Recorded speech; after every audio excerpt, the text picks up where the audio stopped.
Y es ahí donde los hechos hablan por sí solos, porque así es la maldad de la humanidad. Ellos quieren sus deficiencias decir que son por culpa de alguien.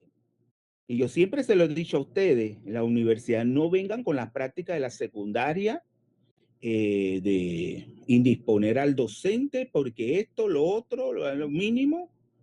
A mí cuántas veces en la secundaria no me ofrecieron dinero, padre de familia.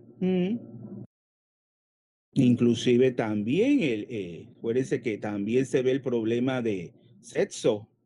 Tanto y cuántas muchachas no han ido a la colina diciendo que el profesor o la profesora le prometió esto, la nota, y luego no lo hizo. Ay, todo eso se ha visto, porque así es.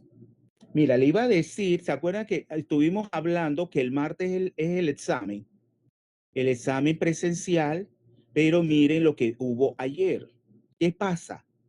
Que en la universidad a veces la culpa la tiene la administración. ¿Por qué? Porque les explico.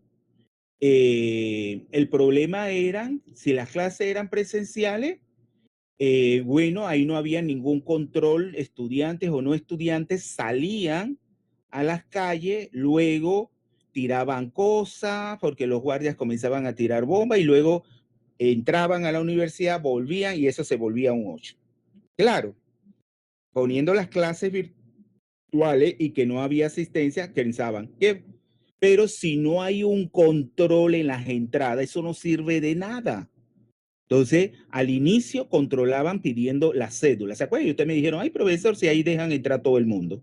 Ahora volvieron. ¿Se acuerdan? El presidente Vergara mandó un comunicado del rector que ahora van a hacer el correspondiente control y van a tener que entrar con su carne para que sepan. Vamos a ver hasta cuándo dura esto, porque viene lo mismo, que a la Universidad de Panamá entra cualquiera a hacer desastre y por eso está como estamos. Así que, bueno, vamos entonces a iniciar. Yo me perdí en la última clase, porque me acuerdo que Chan precisamente, Tarsayo preguntó sobre, voy a compartir pantalla. Voy a compartir pantalla para entonces vamos a terminar la presentación. ¿Están viendo mi pantalla, jóvenes? Sí, profe. Sí, vamos a compartir pantalla y bueno, es esta, la presentación. Yo me acuerdo, yo había retrocedido, no, habíamos quedado en esta o más adelante que en los diferentes tipos de reacciones Redo. Me acuerdo porque decíamos que el magnesio no se atacaba, ¿se acuerdan? Que ya me decía, me dijo una respuesta que yo le dije que bueno, vamos a investigar para ver, ¿se acuerdan? Así que esto ya lo habíamos pasado y tenemos que ir lo más rápido posible por el tiempo que nos apremia. Entonces, con esto de los elementos del bloque P, no sé si también lo habíamos visto, el zinc, el aluminio y el galio, vemos el ataque es posible por medio de una disolución básica, o sea, el hidróxido en agua, que en realidad es el agua, el reactivo, o sea, el que oxida y que radica el poder oxidante en el hidrógeno, en el H+. Entonces, sus hidróxidos son anfóteros, entonces ahí decíamos que reaccionan tanto en medio ácido como en medio básico. Y aquí veíamos que el aluminio, no el hidróxido, sino el mismo metal, en una disolución acuosa de hidróxido de sodio. Entonces, donde el agua en realidad, ya lo habíamos explicado, el agua es el reactivo, el que es el agente oxidante. Entonces, se forma, siempre habíamos visto el tetrahidroxoaluminato 3, pero también se puede formar esta especie, el hexa, hidroxoaluminato 3 más hidrógeno. Entonces, lo que se ha hecho aquí es separar esa reacción global en dos semireacciones. Por un lado tenemos la oxidación del aluminio y por el otro la reducción del hidrógeno. Pero claro, ahí tenemos que tomar en cuenta el medio básico, o sea, esos iones OH.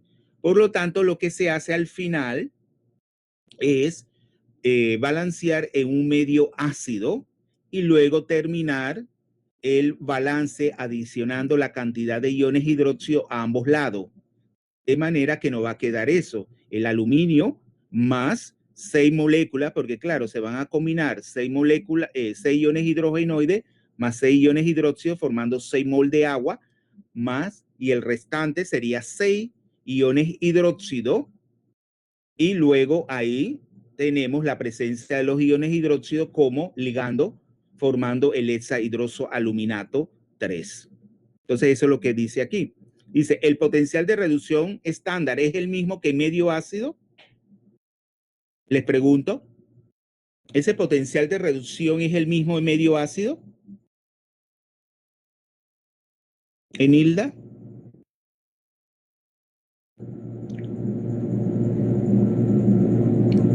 ¿Enilda?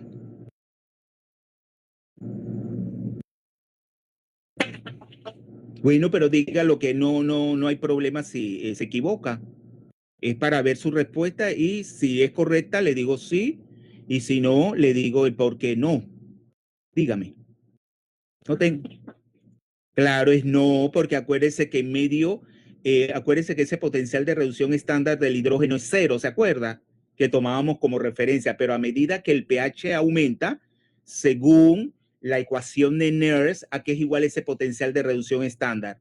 Es igual a menos 0,059 por el pH. Entonces el pH a medida que va aumentando, ese potencial se va a hacer más negativo y eso es lo que pasa, se va a menos 0,8. Perdón, no sé cuál es el valor de referencia. Acá lo tenemos, menos 0,83 a un pH 14. ¿Lo ven? Que en el medio básico ya eso cambia. El pH es dependiente, perdón, el potencial de reducción es dependiente del pH. De sumar los bueno, y ahí finalmente le ponen que el plomo sólido no se ataca en medio básico. Entonces, ¿qué es lo que usted tienen que visualizar para determinar que para decidir que termodinámicamente no hay reacción?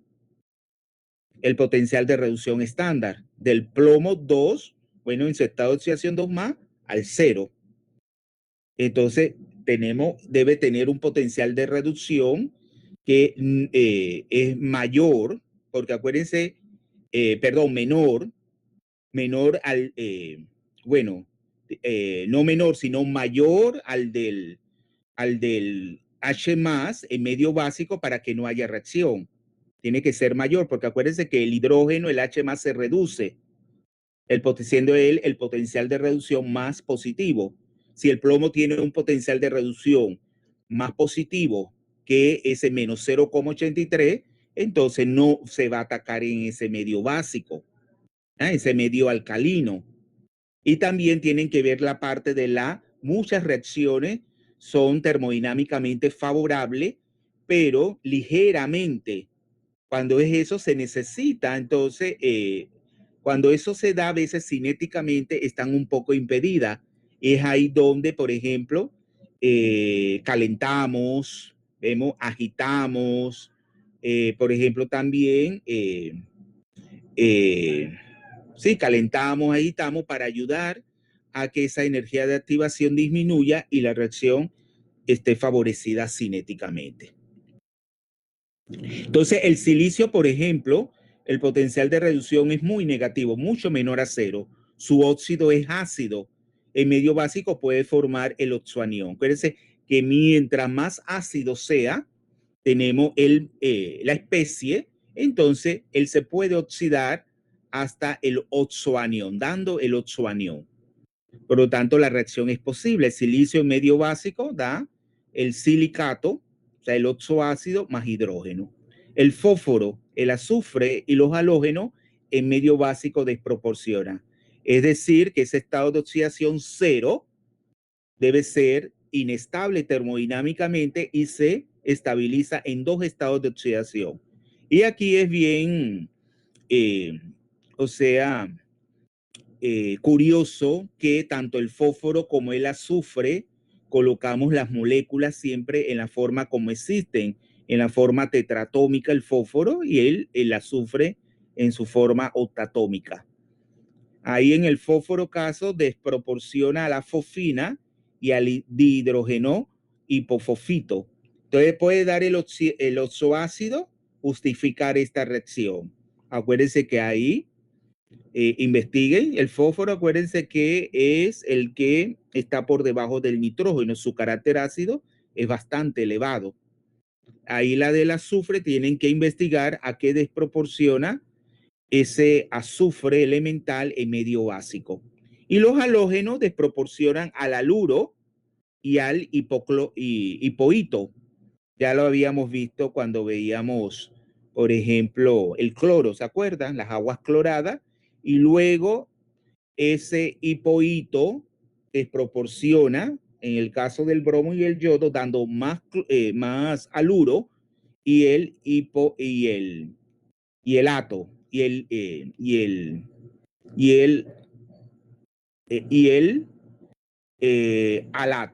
alato, perdón. Y el alato, ¿no es así? El XO3 menos. Entonces, por último, tenemos las reacciones de disgregación o reacciones a fusión. Este tipo de reacciones ya la habíamos visualizado y yo creo que hasta esto lo habíamos dado. Yo creo, Alejandra, yo di esto, ¿verdad? Porque ya me acuerdo que yo les había hablado, porque en el examen, ¿no es así, Sí, Alejandra? profe. ¿Y por qué no me dicen?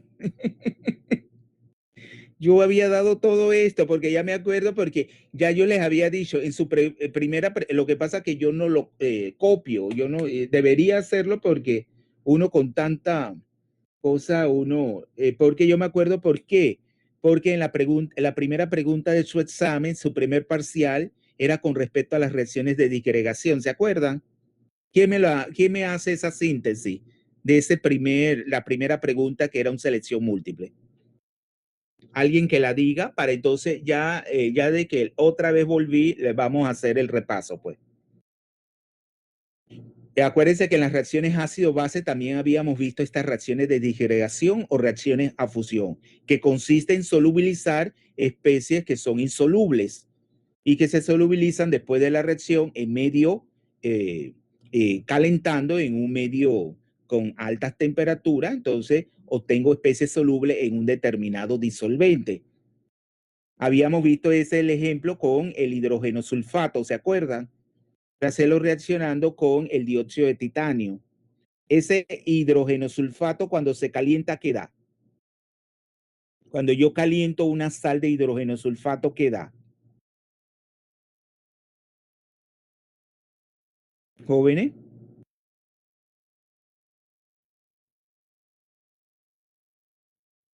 Da agua y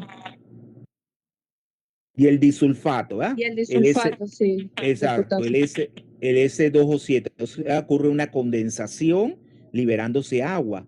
Pero si yo sigo calentando en la cápsula de porcelana, me imagino que lo hacían, ese medio de reacción que ocurría, se formaba el trióxido de azufre, que desde el punto de vista de las definiciones de Luflu, ¿qué es? Es un ácido de Luflu que puede aceptar un ion oxo, en este caso el dióxido de titanio, que según esa definición es una base. Entonces se forma la especie sulfato de titanilo que es soluble en un medio ácido, en ácido sulfúrico. ¿Lo ven? Y así como veíamos. Bueno, acá la diferencia es que, y en la ácida ya veíamos que por ejemplo, para un dióxido de silicio, que es un óxido ácido, se atacaba con carbonato de sodio, ¿se acuerdan? Formando ¿qué? El silicato de silicio, perdón, el silicato, y luego veíamos la forma de óxido de carbono. Ahí no había cambio en el estado de oxidación. Pero en este caso sí va a haber, porque son reacciones redox, en donde, por ejemplo, la básica oxidante, yo estoy utilizando una mezcla de nitrato de potasio, que ese va a ser el agente oxidante, el nitrato. Por lo general, entonces, aquí el poder oxidante está en el nitrógeno. Ese nitrógeno se va a reducir. Ahí está en el 5 más, por lo general, entonces se reduce a nitrito. Y el carbonato de sodio, ¿qué es? ¿Qué es el carbonato de sodio?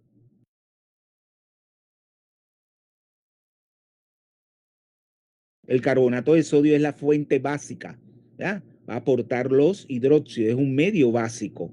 Entonces ahí, por ejemplo, en el ataque de sulfuros metálicos, más nitrato de potasio, más carbonato de sodio, más calor, ¿cuáles ustedes creen que serían los posibles productos? Eso les dije que lo investigaran. ¿Cuáles serían ahí los posibles productos?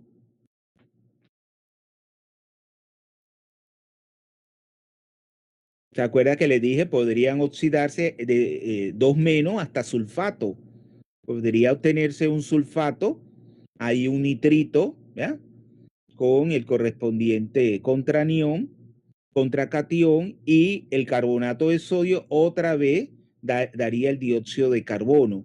Pero también podría utilizarse el peróxido, no es el óxido de sodio, sino el peróxido de sodio que hace la doble función. Vemos tanto el agente oxidante como el medio básico. También sirve para atacar óxidos ácidos, como en el caso de las reacciones ácido-base, ya que pueden formarse oxaniones al oxidarse. Por ejemplo, el caso del óxido de cromo 3, en ese medio, en esa mezcla de nitrato de potasio y carbonato de sodio más calor, quedaría así, el cromo 3 más, hacia qué estado de oxidación se oxidaría, dando una sal soluble. Cromato, ¿verdad? Puede ser cromato. Y luego tenemos la reductora, que es utilizar, que se usa mucho en la industria metalúrgica para obtener, tenemos metales en estado libre, como es el caso del plomo. Yo caliento la mezcla del óxido de plomo 4 más carbono, calor, y es un agente reductor. Es todo lo contrario ahora. El carbono es un agente reductor donde él se oxida, ¿ya? De 0 puede ser a 2 más o a 4 más, según la temperatura, dando una combustión completa o incompleta. Acuérdense, eso es el monóxido de carbono, que ya ustedes saben que es tóxico para el ser humano, porque puede interferir en la respiración, formando la carboxihemoglobina. El dióxido de carbono no, ese está en la atmósfera y no es, bueno, determina el efecto, el sobrecalentamiento de la atmósfera, pero el monóxido de carbono, cuando nosotros lo inhalamos en un espacio cerrado, ¿qué nos sobreviene? La muerte. Nos sobreviene la muerte porque va desplazando las moléculas de oxígeno en la sangre. Y ya para finalizar, tenemos las descomposiciones térmicas. Son reacciones redox también porque hay cambio en el estado de oxidación. Una reacción simple, el óxido de mercurio 2 más calor se descompone en el metal. Te van a ver ahí que se forma ese líquido, ese líquido, porque el mercurio es líquido, es un metal líquido más oxígeno. También eso lo hacen en química general, a clorato de potasio, inclusive utilizan el dióxido de manganeso como catalizador para disminuir la energía de activación y se lleva a cabo una velocidad adecuada. Más calor se descompone en una sal más simple, cloruro de potasio, y se libera oxígeno. También los peróxidos, como el peróxido de hidrógeno, el agua oxigenada, más calor se descompone. En el caso del peróxido de hidrógeno, el agua, aquí es el óxido de bario más oxígeno. Y las sales amónicas, que ya la veíamos cuando explicábamos las reacciones de comproporción. En el caso del nitrato de amonio, ¿en qué se descompone? ¿En qué se descompone esa sal? Dos estados de oxidación inestable comproporcionan a uno estable. Ahí el nitrógeno en el ion amonio es 3 menos y el nitrógeno en el ion nitrato es 5 más. Ese 3 menos y 5 más, ¿a qué estado de oxidación comproporcionan? ¿A qué estado de oxidación comproporciona? Jóvenes.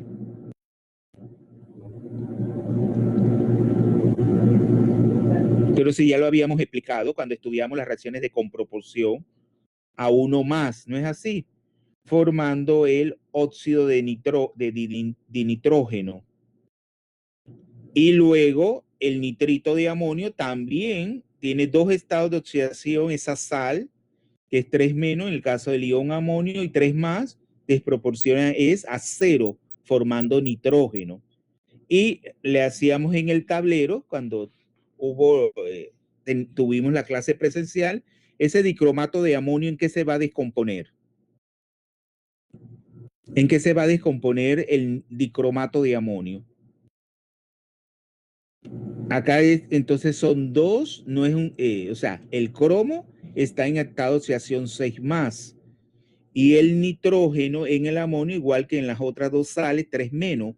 Pero en este caso dan reacciones, una de las especies, que es el cromo, se va a reducir y el nitrógeno se va a oxidar de 3 menos, formando nitrógeno elemental, o sea, el gas, y el cromo se va a reducir formando el óxido de cromo 3, que es de color verde, un polvo de color verde. Es como si fuese un volcán en erupción, porque, claro, al salir por la chimenea hace una abertura, ustedes hacen como una montañita de la sal, calientan, aplican calor y claro, eso va a despedir el nitrógeno, que es como la fuerza de empuje que va a desprender las partículas de óxido de cromo 3 y el gas del nitrógeno y vapor de agua. Entonces, los compuestos de metales nobles también se pueden descomponer. El tetracloruro de platino más calor, quizás sea en cloro más platino elemental, y el hidrógeno y el tetracloro aurato 3 de hidrógeno más calor. Entonces, eso lo tienen que investigar. También podría ser que ahí que se forme cloro o cloruro de hidrógeno más el oro elemental. Bueno, vamos entonces a compartir pantalla. Vamos a hacer un problema de un diagrama de Latimer. Ya habíamos practicado los diagramas de Frost. Cuando nosotros explicamos los diagramas de Latimer, no, el diagrama de Purvé. Cuando nosotros veíamos esos diagramas de Purvé, jóvenes.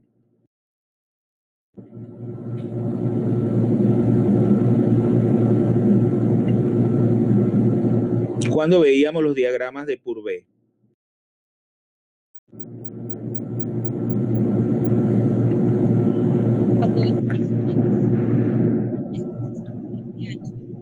La joven.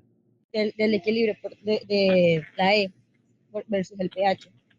Sí, eso es la gráfica, pero cuando lo explicamos esos diagramas de Purvé en la presentación sobre las reacciones Redo, pues estoy Cuando hablamos buscando. de la molécula de agua. Claro, cuando estudiamos el diagrama de Purvé lo hicimos para la molécula de agua, que ya ustedes saben que el agua puede oxidarse a oxígeno y puede reducirse a hidrógeno. Entonces, claro, la variación de ese potencial de reducción del hidrógeno con el pH, eso es un diagrama de Purvé, cómo varía el potencial de acuerdo al pH y también lo que es la oxidación a oxígeno, también cómo varía el potencial, también es una línea oblicua. Vamos a poner aquí porque yo lo expliqué en la mañana y para ganar tiempo, uy, ahora no lo veo, para ver. Lo que pasa es que yo lo achiqué. No, este es otra cosa. Vamos a ver.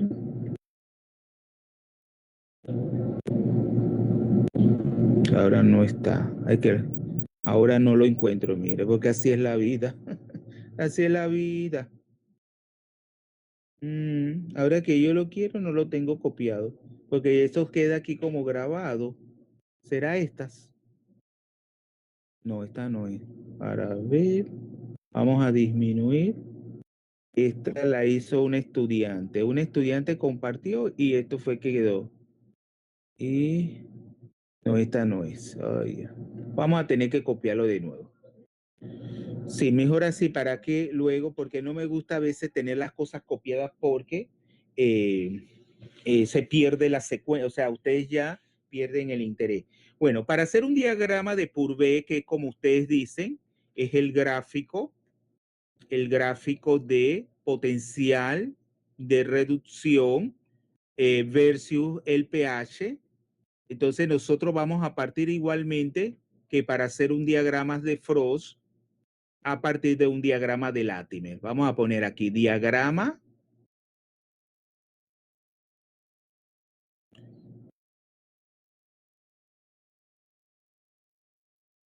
de Purvé. Entonces, ese diagrama de Purvé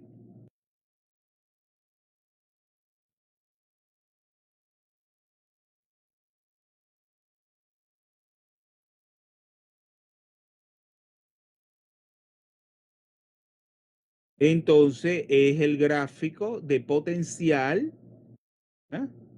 El potencial, no vamos a decir de reducción, porque el potencial versus el pH. Eso es lo que se va a graficar. Ya lo habíamos hecho para el agua, pero ahora lo vamos a hacer para 3 especies de cloro. Entonces, para eso yo les voy a dar el diagrama de Latimer, o sea, voy a dar los potenciales de reducción estándar en medio ácido. O sea, yo pongo así, super cero, que es estándar, y acá la A significa que es en medio ácido. Entonces, las 3 especies serían el perclorato.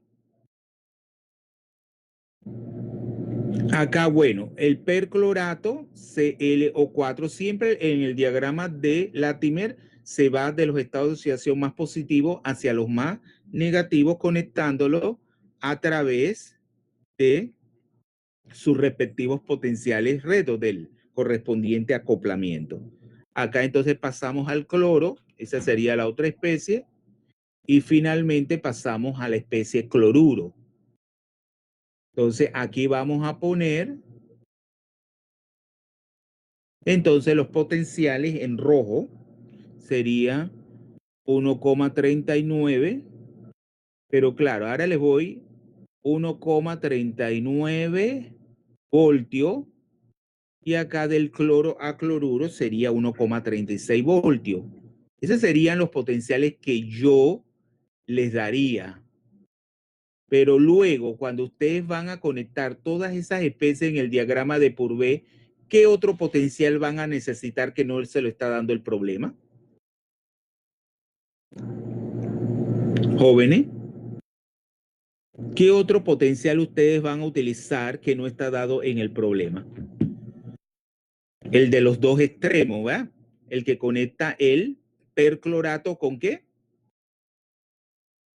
Con el cloruro, porque entre ellos va a existir un equilibrio tanto donde hay transferencia de protones, porque claro, involucra el O4, agua y por lo tanto protones, y también transferencia de electrones. Entonces ustedes van a determinar en primer lugar este. ¿Cómo hacemos para determinar ese potencial de reducción estándar? Vamos a ponerlo acá, porque lo necesitamos luego para seguir el hacer o confeccionar ese diagrama de Purvé. Ese potencial de reducción estándar del perclorato a cloruro, ¿cómo lo determino? Vamos, ¿cómo lo determino, jóvenes? Con la No. ecuación, haciendo una semireacción para ver cuántos. ¿Quiere la joven Eichmann hacerlo y compartir? Le doy sus 3 puntos. ¿Mm? Eichmann. Vale, si me da un momentito para ingresar desde la tablet, se lo puedo hacer.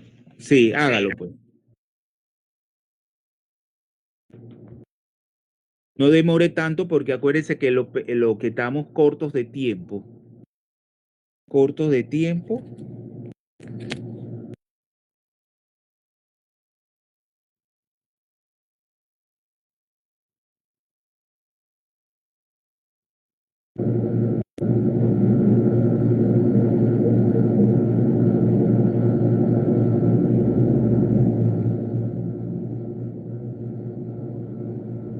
Eso tú lo haces en la casa. Ahí. Ahí.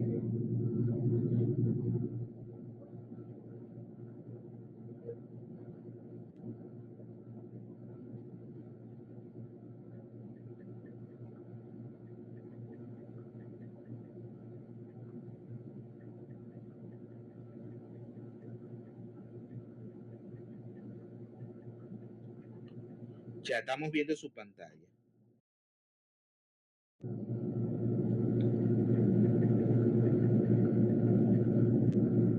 ¿Me escucha? Sí, la escuchamos. Ok, yo no tengo el whiteboard, pero estoy utilizando el cuaderno digital de la tablet. Así que no sé si Mm. o si lo... Sí, la vemos, lo vemos. Vemos su tablet.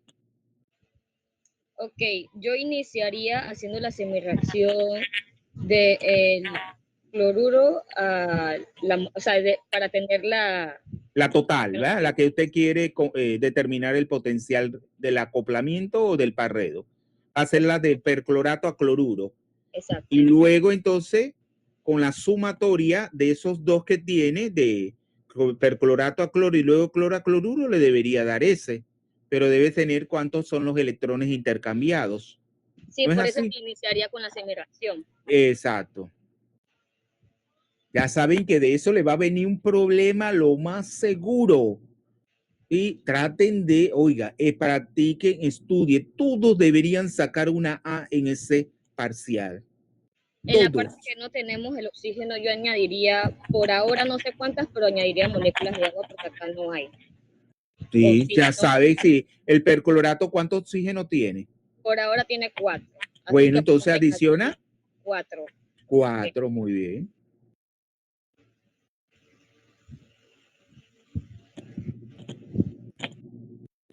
Como del lado del agua tengo 6 hidrógenos, me voy hacia el lado de...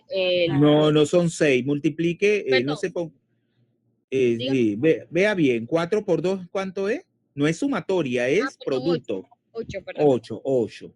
Exacto, como tengo 8, añadiría acá 8 protones. Muy bien. Y Y para finalmente, ¿qué equilibrar balancea? las cargas. Las cargas. ¿Cuántos electrones serían? 8, porque en ambos lados tengo una carga negativa. Muy bien. El perclorato y el cloruro tienen ambos una carga negativa. Muy bien. En Entonces, este a lado. eso es lo que usted tiene que llegar sumando no los potenciales de reducción, sino la relación delta G es igual a menos NF por el potencial de reducción estándar, que ya usted sabe, ya usted dividen todo entre esa menos F, por lo tanto todo le queda independiente de la constante de Faraday. Entonces haga las dos semireacciones. Iba a ser la cantidad total de Ns. En este caso.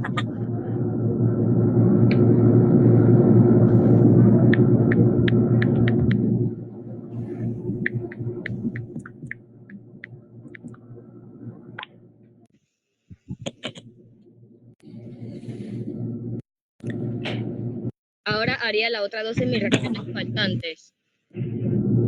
Sí, que la sumatoria le debería dar esa global del perclorato a cloruro.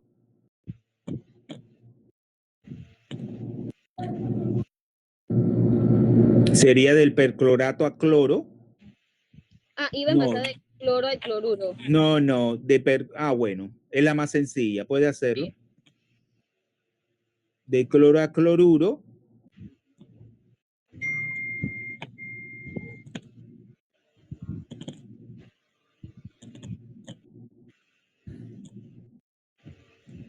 Claro, usted fue práctica, adicionó el coeficiente 1/2 y por lo tanto sería un electrón. Muy bien. Sí, exacto. Y en este caso la N sería igual a 1. Pero le pregunto algo, ahí no conviene. ¿Usted sabe por qué? Porque en la reacción global usted tiene cloruro y no medio cloruro, ¿lo entiende? Cuando usted tiene la relación entre el perclorato a cloruro, ven que tiene un mol de cloruro y no un medio. Por lo tanto, conviene dejarlo, es como, Ok. Como claro, exacto. Entonces sería por 2. Ajá. Dejen ponerlo Ah, en no, pero da igual, da igual. No, no, no. Sí, póngale un medio, sí. Sí, no, da igual, da igual. Sí, sí. Porque acuérdese que ahí, sí, ahí debería, sí, dar igual, sí, no estoy, estaba viendo. Y Sí, ahora, esa sería la primera semireacción. Copie la otra que sería del perclorato a cloro.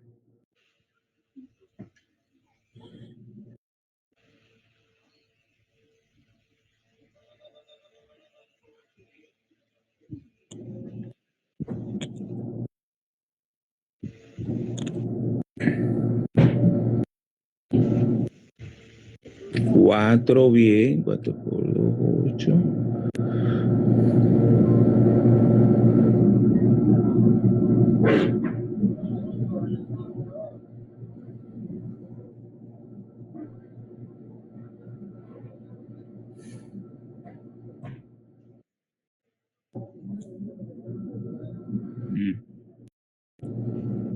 Bien.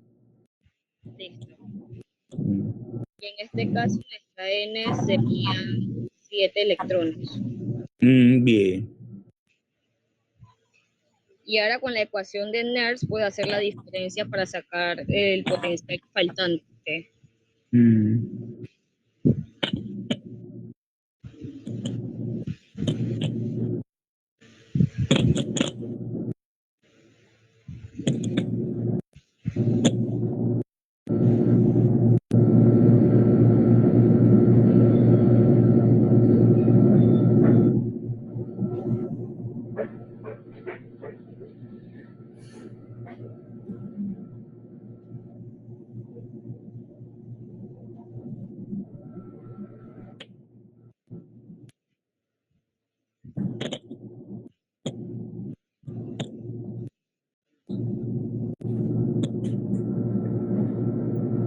Exacto.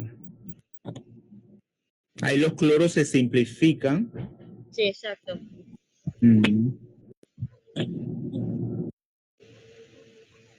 Entonces la N serían esta que saqué en las ecuaciones de cada uno. En el caso de el cloro al cloruro sería un electrón, una N. Pero mire que yo estoy viendo algo, sí. Claro, si usted pone medio cloruro, sería 2 uniones.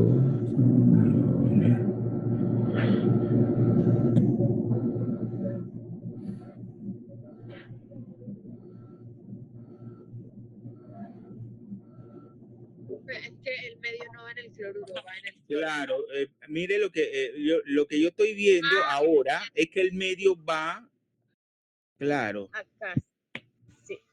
Exacto, exactamente. Ya lo acabo de ver, ahorita que Sí, ya estaba, exacto, porque claro, ya estaba.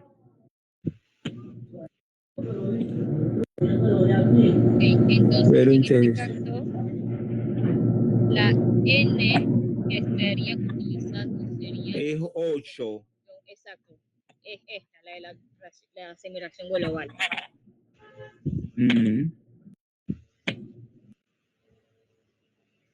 Pero yo le pregunto. Dígame. Sí, póngalo otra vez.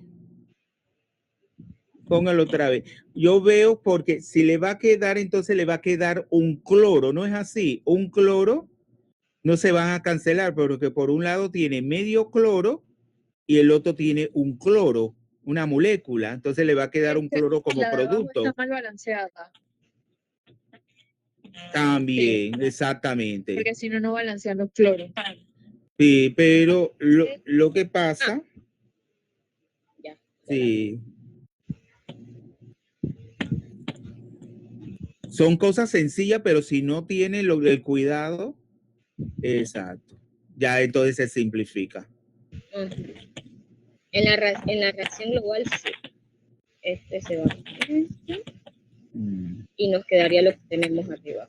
Claro, le da la global, que es la que tiene. Muy bien. Entonces, ¿cuánto le da ese potencial? Me da un momentito para hacerlo acá en la calculadora. Que todo lo estoy haciendo en el momento.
se puede redondear a 1,39 voltios.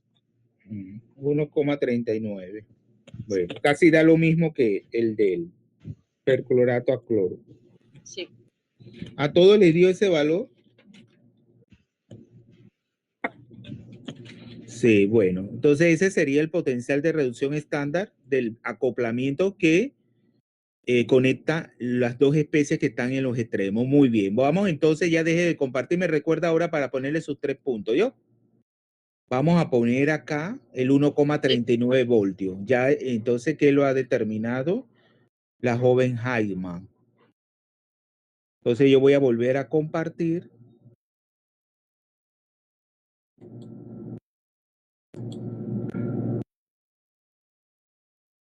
¿Están viendo mi pantalla ahora? No. Ahora sí. Sí, pero Ahora sí. Bueno, vamos a poner aquí en azul el que determinó Heitman Yomairi, 1,39. Acuérdense que es coma, no, el punto decimal se indica con coma, no con punto. 1,39 voltios. Entonces, claro, yo para hacer mi diagrama de Purvé, acuérdense que yo voy a representar a través de líneas horizontales qué tipo de equilibrio, a través de líneas verticales qué tipo de equilibrio y a través de una línea oblicua qué tipo de equilibrio. Acuérdense que la horizontal es aquella que representa solo una transferencia de electrones, un equilibrio redox. ¿Y cuáles serían de ahí, de los acoplamientos o pares redox? Solamente se lleva a cabo una transferencia electrónica, que ya Yomairi lo hizo.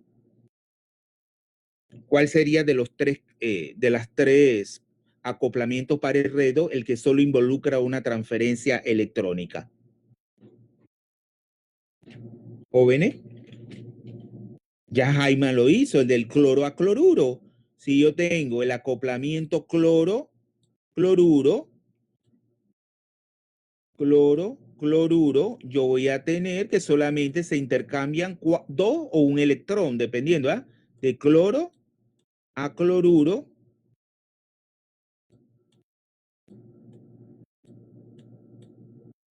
Aquí pongo un medio, ¿verdad?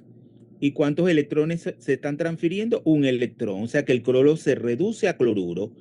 Por lo tanto, ¿cómo se representaría eso en el diagrama de Purvé? A través de una línea horizontal, a través de una línea horizontal al valor de 1,36 voltios, como lo indica su potencial redox. Acuérdense que cuando yo voy a hacer este gráfico, yo tengo que hacer una escala.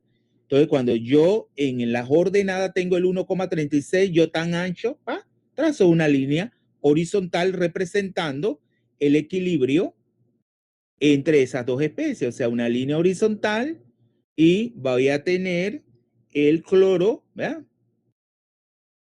El cloro por arriba y el cloruro por abajo. Así. Ahora lo vamos a ver cuando hagamos el diagrama. El cloro-cloruro. Luego tendría dos acoplamientos que representan tanto un intercambio de protones como un intercambio de electrones. O sea, un equilibrio tanto ácido-base como de un equilibrio redox. Vamos a checar un poquito esto, vamos a tomarlo para ir haciendo esos dos acoplamientos.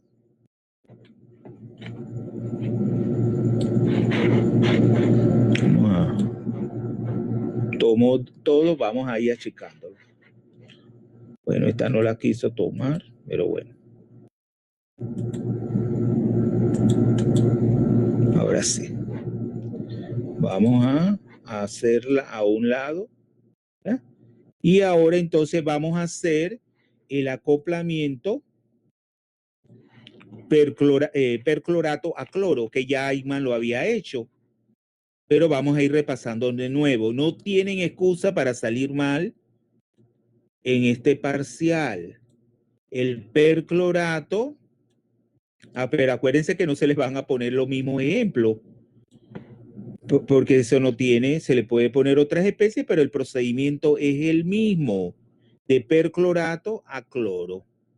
Es de que la química inorgánica es muy variada, así que hay mucho material, muchos ejemplos que se les puede poner. Perclorato a cloro, entonces vamos a hacer la semirreacción, que ya Hyman lo había hecho, pero para repasar inmediatamente esto otra vez, y aquel que no ha comprendido al inicio puede entender.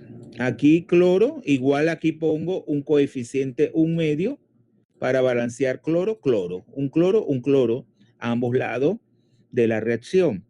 Luego 4 moléculas de agua para balancear los oxígenos.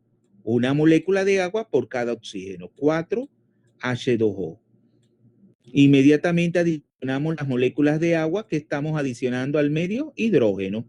Sería 4 por 2, 8 más 8 iones hidrogenoides.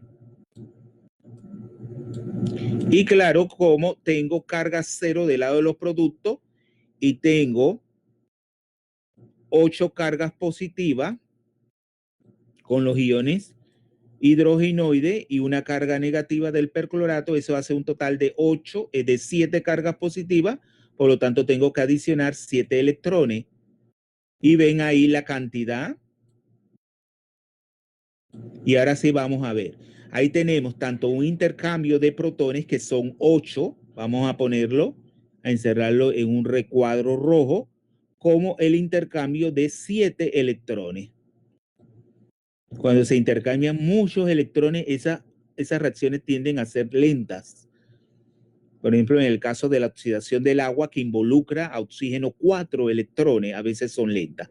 Pero aquí tenemos perclorato a cloro. Entonces, claro, eso para representarlo en el diagrama de Purvé, esa dependencia, vemos del potencial, ¿ya?, con respecto al pH. Entonces yo tengo que escribir la ecuación de Nernst. Voy a escribirla para ese acoplamiento o Pareto, ecuación de Nernst.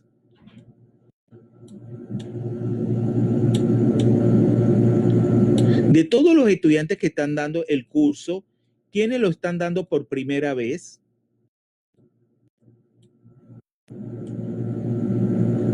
Del grupo de la tarde. María Villarreal está presente. Yo lo estoy dando por primera vez, profe. Ah, Kevin Bernal. No, profe, Tejada. Ah, Tejada Josué. Sí. Lo que pasa es que este año fue más crítico, todavía nos atrasamos más. Entonces, por eso, cada año nos atrasamos. Entonces, la ecuación de Nernst solamente entonces sería Josué. Entonces, tenemos el potencial de reducción, sería el potencial de reducción estándar, que ya sabemos que es 1,39, menos viene la constante esa que se calcula, acuérdense, con R por T, entre la constante de Faraday, ¿se acuerdan? Que nos daba menos y el factor de 2,3, que va de los logaritmos naturales a los logaritmos de base 10, entonces sería 0,059, y en el denominador, ¿qué iría, jóvenes? N, que es el número de electrones intercambiados, que en este caso sería el número de electrones 7, ¿verdad?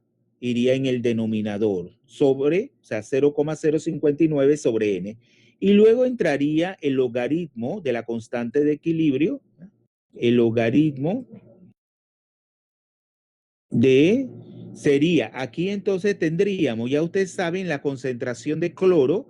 El cloro es un gas, se toma su presión parcial como una atmósfera. La del agua no entraría porque básicamente permanece constante durante el proceso, y la del perclorato se toma como 1 molar, la especie. Por lo tanto, solamente iría en el denominador la concentración del protón, o sea, del hidrogenoide, del ion hidrogenoide, elevada ¿a qué potencia? Por eso que es necesario escribir la semiecuación. ¿Elevada a qué potencia? A la 8. Ya ustedes saben que yo puedo pasar esa concentración de ion hidrogenoide elevada a la 8 al numerador, pero con signo negativo, la potencia. Inmediatamente subo eso y aplicando la ley de los logaritmos, el logaritmo de una potencia, ¿a qué es igual? El logaritmo de una potencia, ¿qué es igual? A la A la potencia por el logaritmo de la base, que sería la concentración de ion hidrogenoide. Entonces, eso es lo que voy a hacer. Entonces sería menos 0,059. Bueno, voy a ponerlo todo para que no se pierdan aquellos que les cuesta las matemáticas. Ya aquí puedo poner que n vale 7, ¿ah? Sería 7. Y aquí entonces sería logaritmo de la potencia, la paso al numerador, perdón, la base, que sería la concentración de ion hidrogenoide elevado, ya no sería a la 8, sino a la menos 8. Luego aplicando, voy a poner esto más pequeño todavía.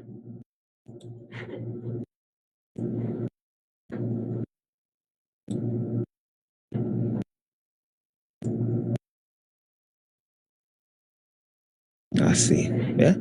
Luego me queda E igual, entonces sería el potencial de reducción estándar menos 0,059. Ese menos 8 pasaría abajo porque el logaritmo de una potencia sería la potencia, que sería menos 8. Voy a poner el 8 porque luego ese menos lo voy a agrupar con el menos, ¿verdad? El menos logaritmo de la base, que es la concentración del ion hidrogenoide. Porque por definición, ¿a qué es igual ese menos logaritmo de la concentración de H más? Al pH. Al pH. Entonces, esto voy a encerrarlo, claro, en un recuadro. Y claro, abajo en el denominador me quedaría el 7. Entonces, claro, finalmente me queda que el potencial, que es el que voy a graficar en el diagrama de Purvé de ese acoplamiento, va a ser igual al potencial de reducción estándar, que es 1,39 voltios.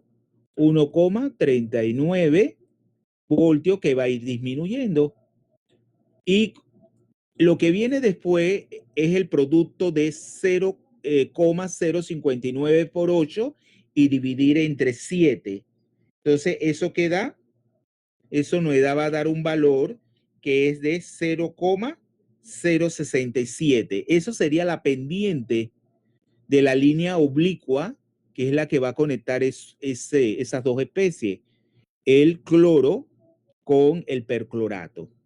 0,067 y luego por el pH, que es el que yo voy a imponerle valores. Ojo, yo les pregunto, ¿pueden existir los pH negativos? Jóvenes, ¿pueden existir pH negativos? Claro que sí, ¿verdad? Cuando las concentraciones son tan bajas, pueden existir. Lo que pasa que experimentalmente eso no es posible determinar a través de un potenciómetro, un pHímetro, porque el electrodo no está diseñado para esas concentraciones tan bajas, esas membranas que están formadas. Por lo tanto, pero acá sí usted lo van a tener que contemplar, porque si no el diagrama le va a quedar como un poco chueco, le va a faltar como área para representar esos acoplamientos. Entonces ese sería el potencial que ustedes van, perdón, la ecuación de NER finalmente que van a utilizar para representar cómo varía el potencial versus el pH con respecto a ese acoplamiento. ¿Cuál es el que nos faltaría, jóvenes? ¿Cuál nos faltaría? El del el perclorato a cloruro, que es el que determinó el potencial de reducción estándar la joven Yomairi Heidman. Entonces vamos a hacerlo. El acoplamiento perclorato a cloruro.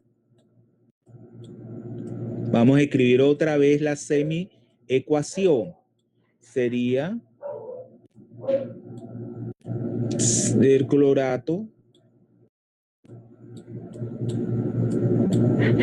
cloruro.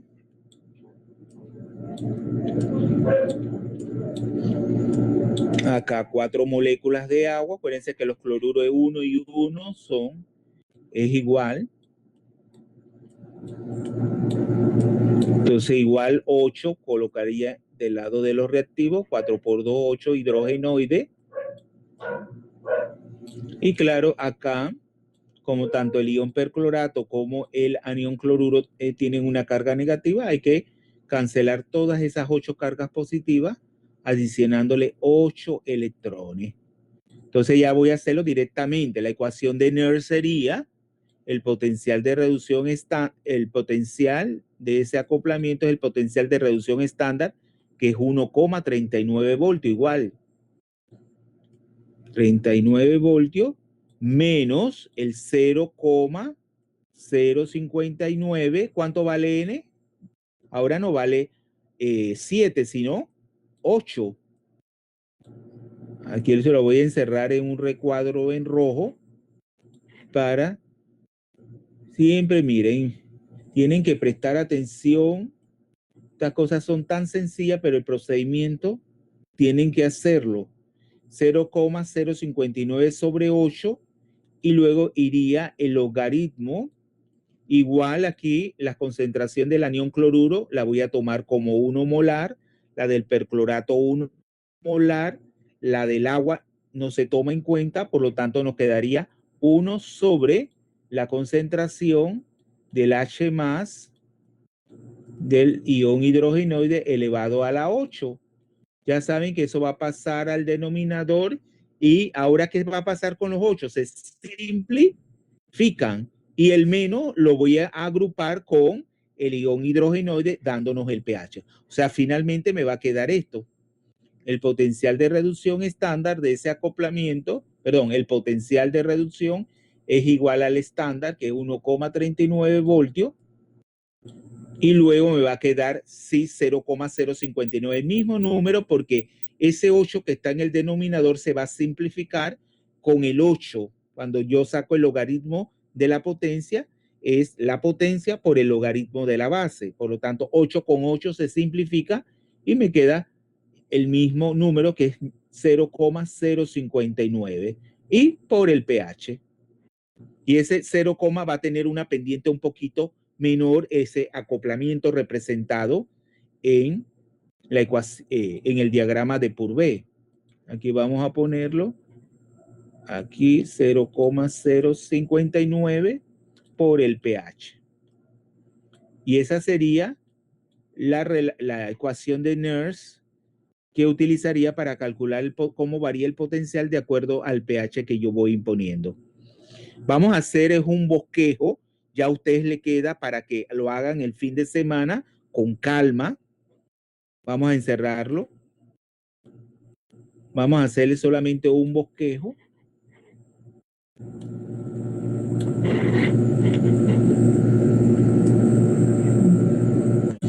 Vamos a volver a poner esto como más pequeño para hacer ese diagrama.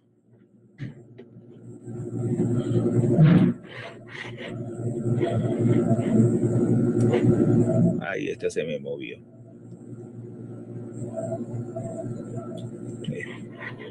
Voy. No. Se me movió. Bueno, ya usted lo tenía. Voy a borrar todo ya para entonces hacerle el diagrama, ¿oye? O un bosquejo. Porque ya vi que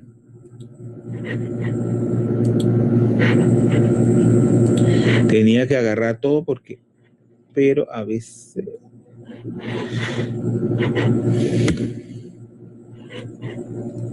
ya eso le queda grabado. Ustedes están grabando la clase, así que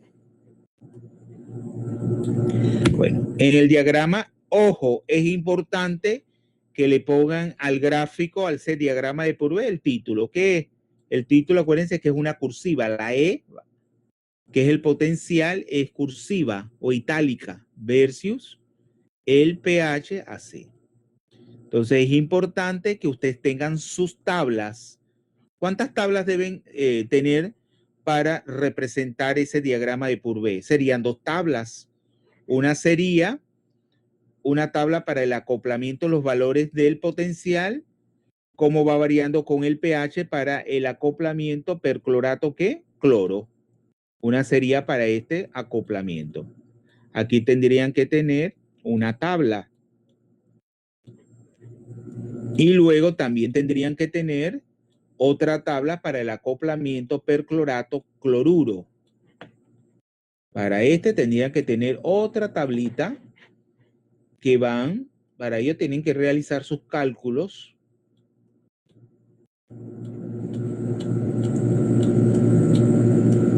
Y otra tabla. Ya el del potencial, la representación del cloro-cloruro, no hay problema, porque eso se representa a través de ¿qué? De cloro-cloruro. De una línea totalmente vertical. Horizontal. Horizontal, sí. Sí. Le iba a preguntar Entonces, sobre la vertical, era, cuando es totalmente vertical, es cuando solo hay transferencia de protones. exacto, un equilibrio ácido-base que ya ustedes saben que se representa a través de la ecuación de Henderson-Hasselbalch, ¿se acuerdan?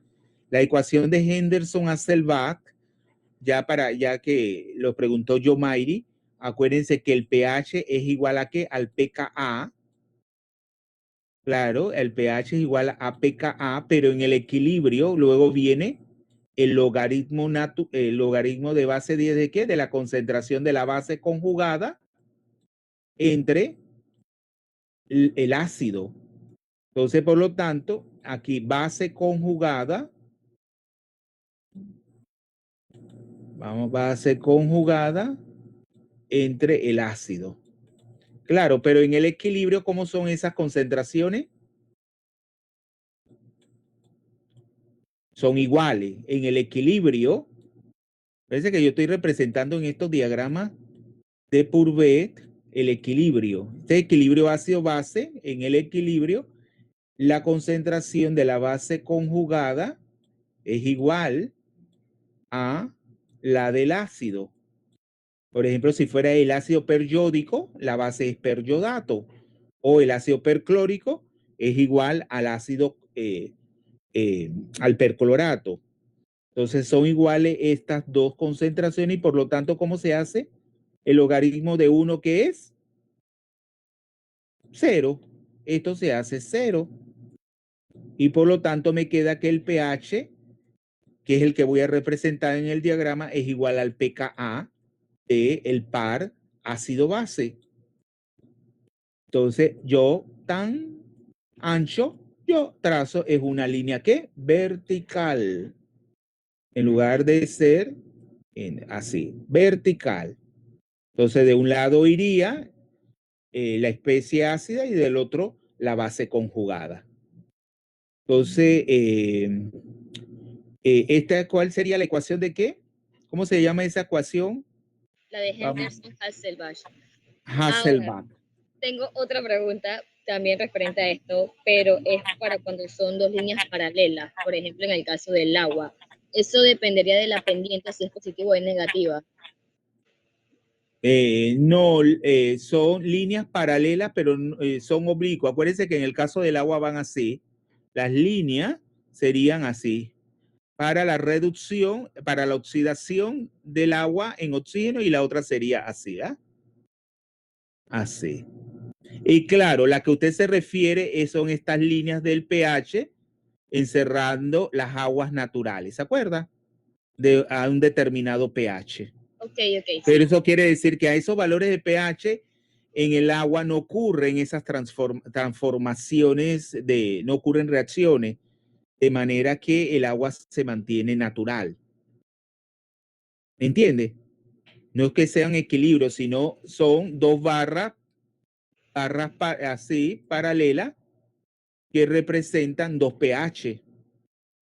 ¿Ya? Sí, ya lo comprendí bien. Sí. Por ese mismo ejemplo era que le estaba preguntando si dependía de algún tipo de valor en la pendiente positiva o negativa. No, eso no tiene nada que ver con las pendientes. Las pendientes son de las líneas oblicuas, de cómo varía, que ahí serían positivas, cómo varía el potencial de reducción estándar perdón, el potencial con el pH. Serían pendientes positivas. Vale, gracias. No, pendiente positiva, no, pendiente negativa. El mismo signo de la ecuación de Nernst lo está diciendo. Son pendientes negativas, perdón. Porque las pendientes positivas son así. Así, ¿verdad? Esas líneas oblicuas tienen pendiente positiva. Aquí las pendientes sería M, que como denotamos pendientes son positivas. Pero en el diagrama de Purvé, ¿cómo son las líneas? Así. Las pendientes son negativas. Y es que la misma relación de la ecuación de Nernst nos está diciendo menos 0,059. Menos 0,067. Esa sería la pendiente de esas líneas que conectan a los acoplamientos, a los pares redos. ¿Lo vio? Sí, ya, muchas gracias. Ahora sí lo comprendí Sí. mejor. Sí, vamos entonces a finalmente copiarle el nombre de esa ecuación que la utilizan mucho para preparar las disoluciones de amortiguadores, para ver qué cantidad del ácido y de la base conjugada necesitan para preparar una disolución amortiguadora a un determinado pH. Ecuación de Henderson.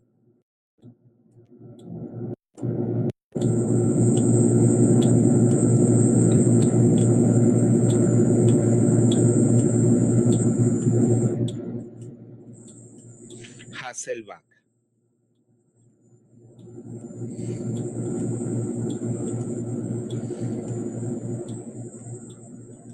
Creo que es así, doble S y Bach. Hasselbalch. No sé si lleva la doble L. Bueno, a veces esos apellidos son, acuérdense, complicados, veo. Yo creo que es así, Henderson Hasselbalch. Hasselbalch.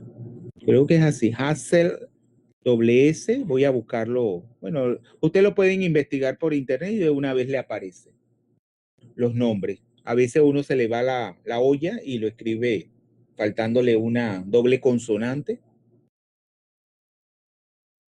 Entonces ahora vamos a hacer, claro, cuando ustedes van a hacer su diagrama de Purvé, tienen que tener sus dos tablas a un costado, luego tienen que representar el eje vertical o la ordenada, una línea así, y luego tienen que representar el eje horizontal o la abscisa, ponerle hasta donde termina y ponerle nombre a los ejes. El eje vertical o el eje de la ordenada sería el potencial y entre paréntesis su unidad, que es voltio.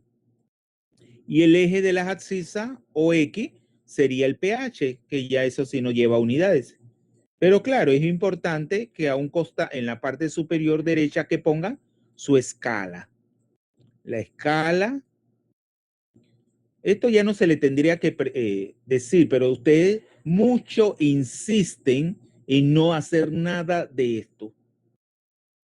Y es una lucha, jóvenes. Ustedes hasta el día que se den cuenta que a veces salen mal en los exámenes por ustedes mismos. Ustedes mismos se cortan las alas. En mis tiempos ningún profesor te explicaba esto. Si no te avivabas y no lo hacías, eso era tu F que te ganaba. Ningún profesor, nada, esto no. Entonces, horizontal y vertical. Entonces, claro, en la horizontal que iría el pH, ustedes dicen cuántos centímetros equivalen a unidades de pH. En la vertical, cuántos centímetros equivale a voltios, a cuántos voltios. Entonces entonces vamos a representar, ¿verdad? Ustedes van a hacer su escala. Ya sabemos que al 1,36 voltios, ¿qué iría? A 1, vamos a ponerlo en rojo, a 1,3, la línea horizontal que le va a conectar. Esa sería la del cloro-cloruro. Exacto, a 1,36 sería su línea horizontal y sería cloruro. Luego, claro, va a tener esas dos especies, se van a conectar a través de una línea oblicua con el perclorato, de así. Una línea oblicua. Vamos a borrar aquí esto. Ahí donde se intersecta y aquí va a ir la especie perclorato. Claro, con esta pendiente, ven que la pendiente de esta línea va a ser La de 0,067, esta va a tener una pendiente un poquito mayor, a menos 0,067, creo que es el valor. Y claro, aquí, cuando ya aquí, a partir de aquí representa, voy a ponérselo en azul, a partir de aquí, que ya es el equilibrio entre el cloruro, ¿ya?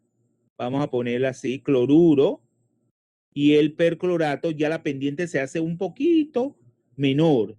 Ya entonces sería 0,059 la pendiente. Aquí esta pendiente se hace un poquito menor. 0 menos 0,059. Y claro, esos valores de potenciales que van a ser, que va a ir disminuyendo, lo van a partir, háganlo a partir como de menos 2, ¿ya? Menos un pH y así hasta valores más altos. Y así sucesivamente, 0 a 1, ¿ya? Más 1, más 2 y así sucesivamente. Entonces van a hacer eso en sus cuadernos para que les sirva de ejemplo. El ejemplo y de práctica para su examen. Vamos entonces a hacer algunos problemas de práctica de la práctica Redo, porque acuérdense que su examen es el martes de la otra semana. Pero ya yo creo que usted con lo que vamos a ver. Por ejemplo, acuérdense, pero ya como hemos explicado tanto y aquí buscando la práctica de, bueno, aquí por ejemplo se les dice, por ejemplo, señalen las condiciones, el problema 5, señalen las condiciones de acidez o basicidad que favorecerían las siguientes transformaciones en disolución acuosa. Ya voy a borrar aquí esto para comenzar ese problema 5. ¿Qué le favorece condiciones de acidez o basicidad? Es el problema 5 de la práctica, jóvenes, para que lo... Entonces sería, la A se refiere al par Redo del ion manganoso, bueno, sería, bueno, aquí está en forma de reacción porque sería en todo caso de permanganato, donde el manganeso es 7 más, al manganoso que es 2 más. Del manganeso 2 más al permanganato. ¿Qué ustedes tienen que hacer para determinar si le favorece condiciones de acidez o basicidad la transformación de manganoso a permanganato? ¿Qué tienen que hacer?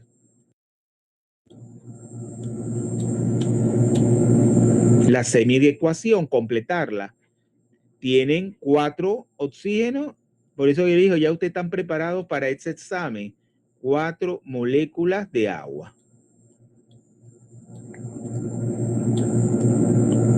Inmediatamente adicionan 4 moléculas. ¿Cuántos iones hidrogenoides tienen que adicionar? 8 acá.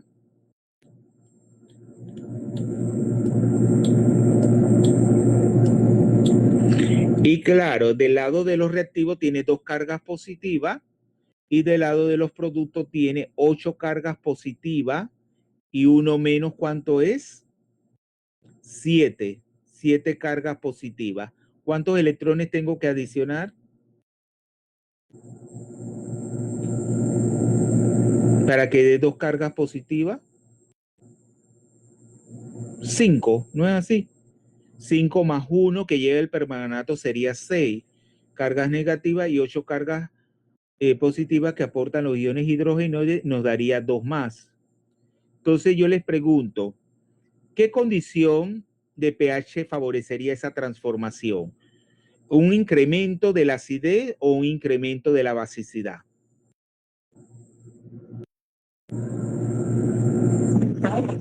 Exactamente. ¿Por qué? ¿Qué significa un incremento de la acidez?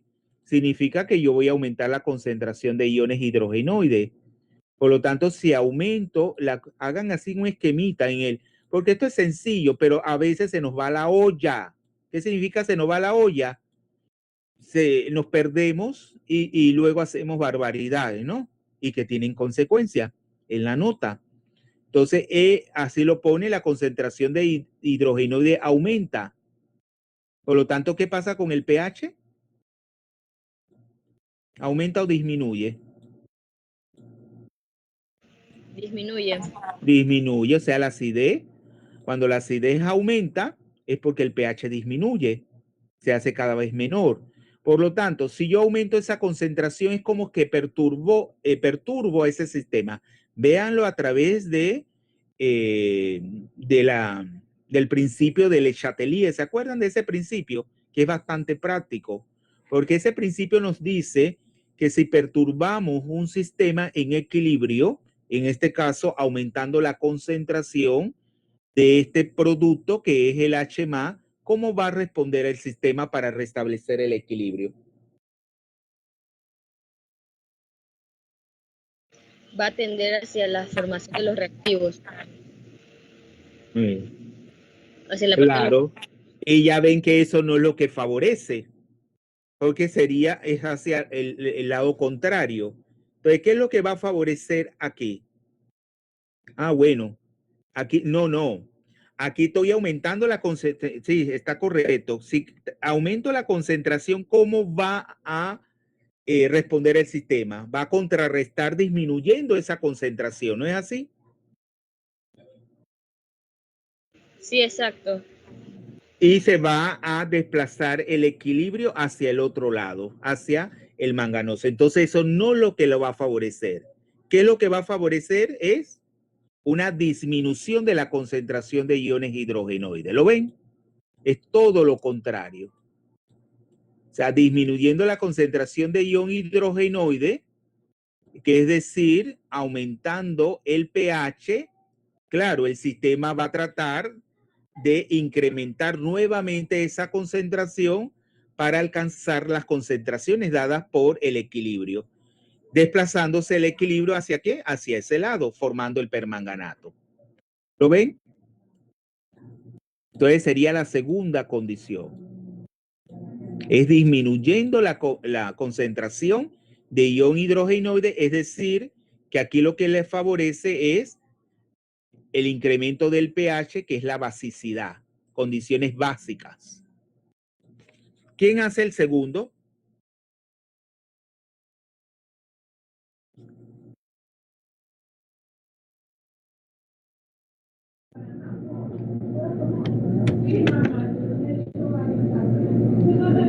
Jóvenes. Bueno, el segundo es casi lo mismo, pero yo les pregunto con respecto a la de si yo tengo yodo, el parredo yodo, 2 yoduro, ¿cuántos electrones tengo que adicionar del lado de los reactivos? 2, ¿verdad? 2 electrones. Entonces yo les pregunto, ¿ahí tiene alguna incidencia, un cambio en el pH? No, No, porque no hay hidrógeno. claro, no hay intercambio de protones, por lo tanto ese equilibrio permanece inalterado, ya sea aumentando o disminuyendo la concentración de hidrogenoides, es decir, incrementando el pH hacia condiciones de basicidad o disminuyendo hacia incrementando lo que es la acidez. ¿Lo ven? Es indiferente. Entonces, la pregunta 7 ya lo habíamos hecho cuando explicamos la presentación. Dice, ¿por qué no puede producirse flúor por oxidación química de fluoruro de sodio? ¿Y por qué no puede producirse flúor por electrólisis de una disolución acuosa de fluoruro de sodio?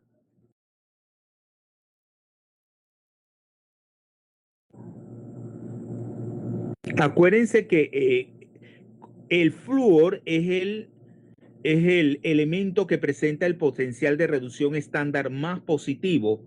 Por lo tanto, él tiende a existir en forma química, en forma de fluoruro. ¿No es así? El fluoruro siempre va a existir no en forma de libre como flúor, o sea, F2, sino en forma de fluoruro, por cuando se combina con otra sustancia. O sea, la otra sustancia va a oxidarse y él va a tender a reducirse.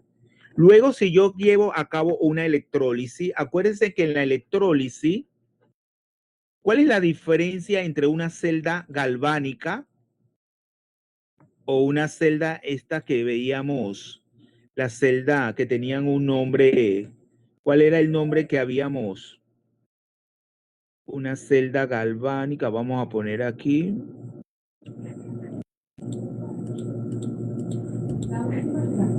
¿Cuál es la diferencia entre una celda galvánica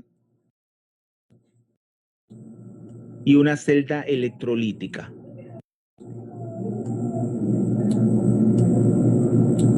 Que la galvánica genera electricidad desde la reacción química y la electrolítica usa la electricidad para forzar la reacción química. Exactamente, todo lo contrario. Entonces, por lo tanto, hay una diferencia entre en los electrodos. Siempre una celda está conformada por ¿cuántos electrodos, Alejandra Palacio?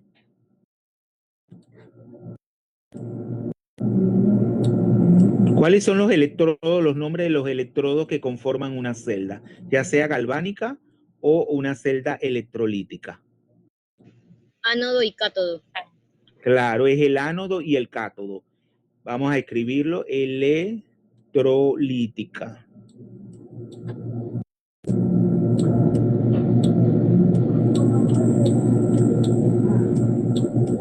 El ánodo y el cátodo. ¿Y en el ánodo qué va a ocurrir, Ayman? Siempre. En ambas, ¿qué va a ocurrir en el ánodo? La oxidación. La oxidación. Ocurre la oxidación, ¿no es así? Sí, y en Y el cátodo la reducción. la reducción. Pero ¿cuál es la diferencia entre la celda galvánica y la celda electrolítica en cuanto a ese ánodo y ese cátodo? Que el signo va a estar opuesto. Exactamente, ocurre una inversión de los signos. Por ejemplo, si aquí nos compete es la celda galvánica, donde de una disolución acuosa contiene agua y fluoruro de sodio. ¿Qué va a pasar? Vamos a ver. Oxidación, vamos a poner aquí para que los demás vayan comprendiendo. El cátodo es la reducción.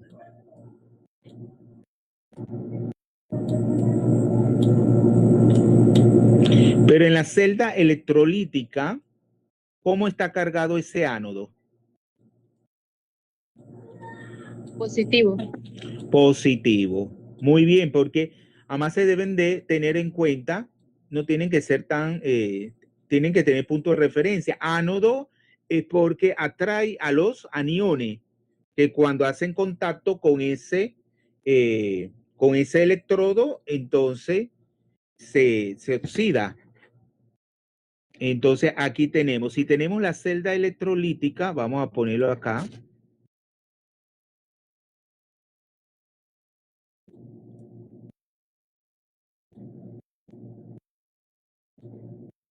Acuérdense que aquí vamos a imponer que una diferencia de potencial, o sea, tenemos que dar energía al sistema y tenemos los dos electrodos. Entonces, si tenemos el ánodo, donde está cargado positivamente, ¿no es así? Cargado positivamente el ánodo, este electrodo va a estar cargado positivamente, entonces va a atraer ¿a qué? A los aniones. ¿Cuáles son los aniones? Los fluoruros. ¿Y qué va a ocurrir con ese fluoruro? ¿Se va a oxidar a qué?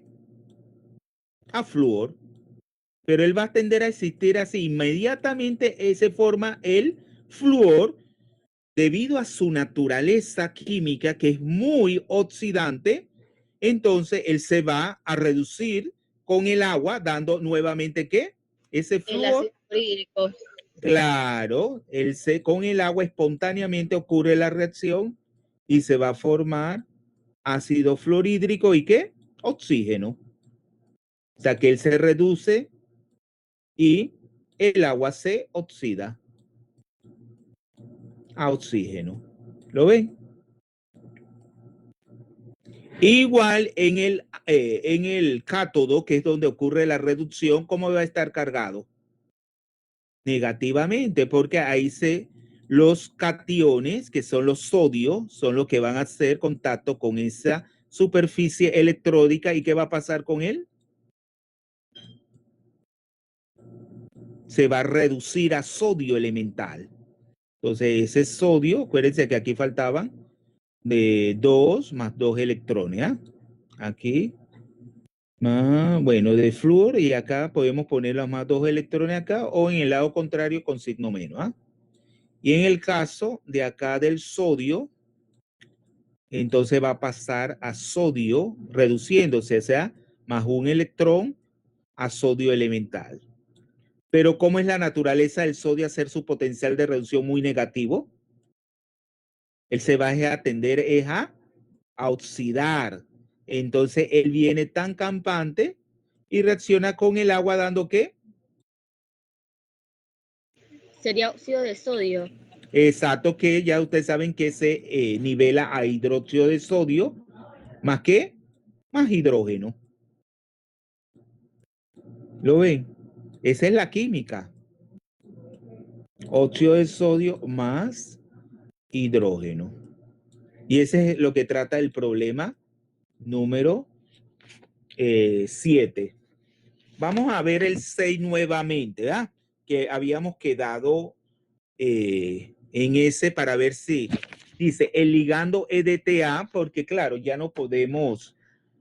Les iba a hacer hoy un mapa, un cuadro sinóptico clasificando los ligandos, porque claro, el joven Josué, él no sabe nada de química de coordinación, muy poco, porque lo que era tema del segundo semestre de la química inorgánica 2, prácticamente no hemos hecho nada, porque nos hemos pasado con el tema que faltaba de la química inorgánica 1, que son las reacciones inorgánicas.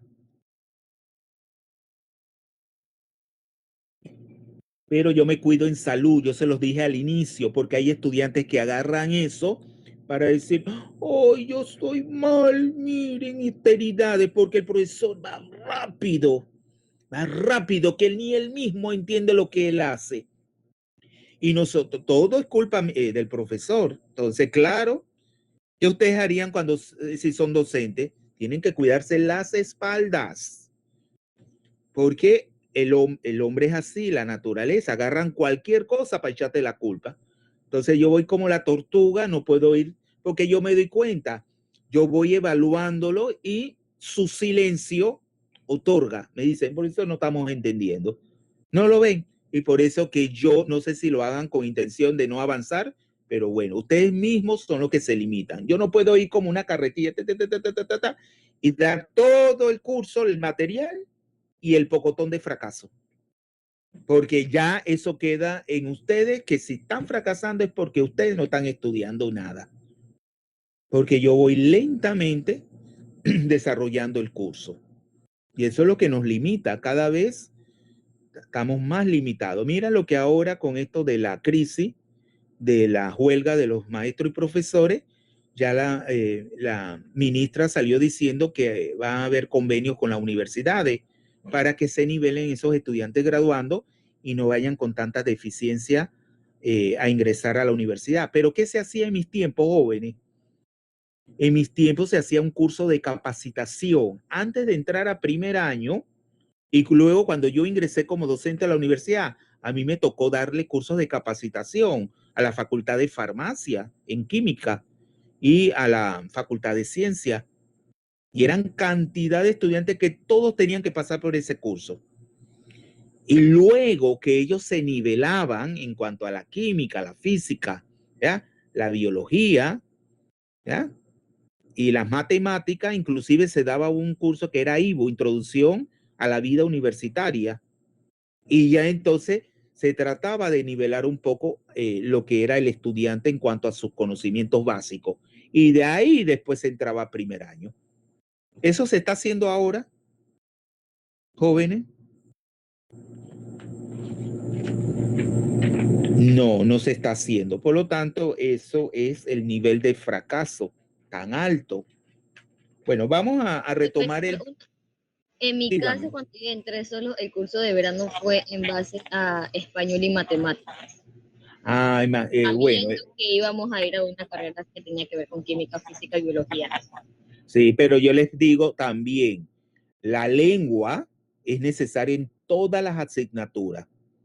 Eso no está de más. La lengua, porque la comunicación escrita y hablada es necesaria, que ustedes, porque a veces ustedes quieren expresarse en un problema, o sea, en una pregunta de desarrollo, pero si ustedes no saben redactar, decir lo que decir ahí en forma escrita lo que ustedes están pensando, también hay una limitante. Entonces la lengua nunca está de más. Será una de mis materias preferidas, el español. A mí me encantaba el español, siendo de ciencia. Y a mí me encantaba esa gramática, esa ortografía, la redacción, las poesías. Bueno, la poesía no me gustaba recitarla, pero qué tanto uno, de manera de cultura, uno nos hacían estudiar todo un libro de literatura española y universal que uno tenía. A mí me mandaron a hacer me acuerdo cuando estaba en el Instituto Fermino II, que esa profesora ella murió ya de cáncer de cerebral, la profesora Berna de Burrey.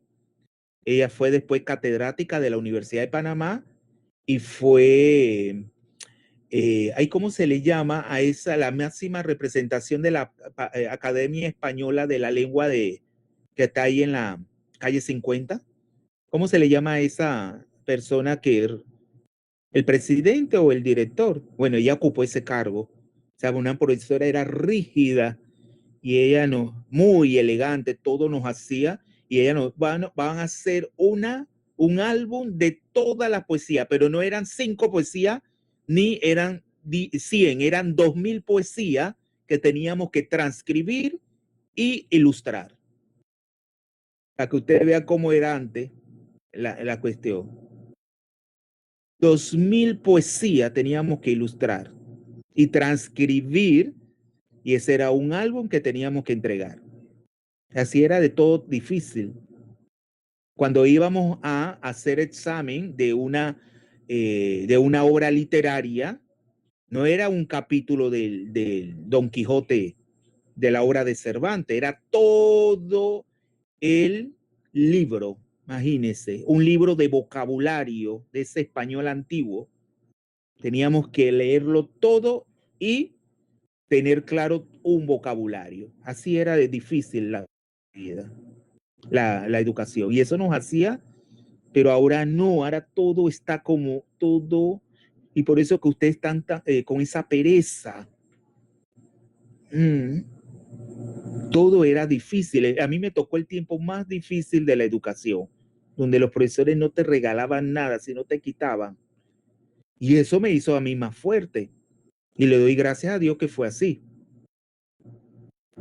Entonces vamos a retomar ese problema 6. Voy a borrar aquí, jóvenes. Y bueno, en mis tiempos yo ocupé el 8º puesto del honor en el Instituto Fermino II. Me tocó entrar con la banda de música, que en ese tiempo era la mejor banda de música de todo Panamá, la banda del Instituto Fermino II. Entramos, estaban todos sentados y entrábamos y todo el mundo se levantaba, ocupábamos los primeros, la fila. Y claro, pero todo es relativo en la vida. Yo era un buen estudiante, no era así, sino que yo estudiaba, tampoco me mataba, porque yo siempre se lo he dicho, hay que saber estudiar y prestar atención a la clase e investigar aquella cosa que tú no, pero eran genios lo que había. El primer puesto lo ocupó un chino, Chicken Man, me acuerdo el nombre del joven. El primer puesto con casi 5 de promedio. Era un genio en las matemáticas, en las lenguas, en las ciencias sociales. Y luego Mónica era una chica trigueña, me acuerdo. Mónica, ay, el apellido se me escapa, también sacó ahí 4.9, o sea, casi en las centésimas es que se diferenciaban sus promedios, pero yo estuve ahí en la lucha, subí el 8º puesto de honor, el 8º promedio mejor de toda la generación del 86 del Instituto Fermino II, y me tocó beca de puesto distinguido, porque en ese tiempo todavía el Nodo era uno de los colegios de la República de Panamá, y no le daban beca a los 3 primeros puestos, sino hasta el 8º, por la calidad de la educación que representaba ese colegio. Vamos entonces al problema 6. Dice, el ligando EDTA, etilendiamino tetracético, forma complejos estables con ácidos duros. ¿Cómo habíamos hecho la estructura de ese ácido? Hacer la estructura, acuérdense que tiene una cadena de ¿qué? De 2 grupos CH2, etilén, por eso es etilén. Y a esa cadena de etilén, a ambos extremos que tiene, los grupos que lo encontramos en los aminoácidos. ¿Qué encontramos en los aminoácidos? Grupos amino y grupos carboxilo, ¿no es así? Y aquí tenemos el NH2N, pero a esos grupos amino que van conectados, ¿cuántos grupos carboxilatos? Porque lo podemos encontrar en la forma disociada, tetraacetato, LDTA, ¿sí?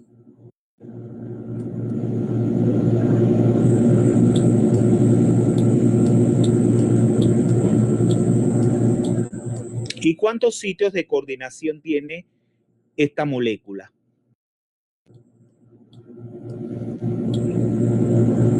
Aquí se me fue, me falta un enlace. 6 de coordinación. Claro, los 2 nitrógenos y los 4 oxígenos de los carboxilatos. Entonces yo les pregunto, ¿cómo son la naturaleza de esas bases?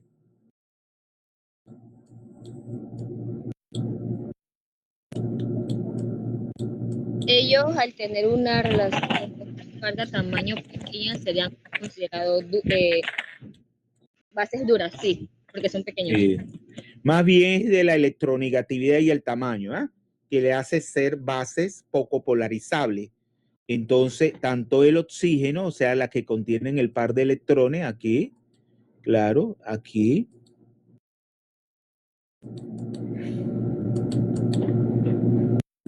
se va a complejar a través, y tanto el nitrógeno como el oxígeno, vemos, da complejo muy estable con ácidos duros.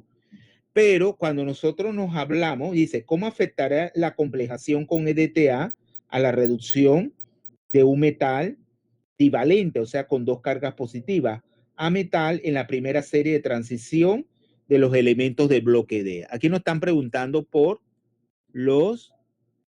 el metal, ¿cómo afectará la reducción de M2 más a M, ¿verdad? Al metal. Afectará reduciendo ese potencial, ¿no es así? Porque va a disminuir la concentración efectiva. Y bueno, ya lo dejamos hasta aquí porque ya habíamos visto. O sea, va a afectarlo porque ya pasó la hora. Va a afectar porque va a reducir la concentración efectiva de ese metal en su forma 2 más. Pero ¿qué pasa? Ese EDTA que contiene base dura va a formar complejo más estable, no con el 2 más, sino con el 3 más, que es el estado de oxidación más típico de los elementos de transición temprano, como es el vanadio, el titanio, ¿eh? Y así sucesivamente. Ya en los últimos elementos de transición de esa primera, como el cobre, el cobalto, entonces es el 2 más. Pero aún así, aunque no sean los complejos más estables, va a reducir ese potencial de reducción porque va a formar el complejo con una menor constante de formación, pero se va a formar. Y eso es lo que yo quería dejar de manifiesto. Bueno, entonces quedaríamos así el día martes. Entonces, ¿a qué hora les dije que voy a llegar al salón? 1 hora antes del parcial. Sí, sería a las 3:15, 3:10, ¿no? Porque el examen, la hora comienza a las 4:10.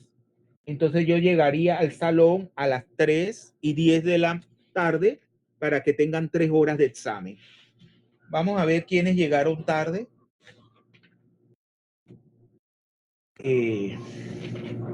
Vamos a ver, Aguilar Joel llegó. Sí. Aguilar. Bien. Presente. Bien. El joven, la joven Gallardo Noelis. Sí, No. profesor, ¿me escucha? Ah, ya, sí, le escucho. Bien. La joven Monroy Anabelsi.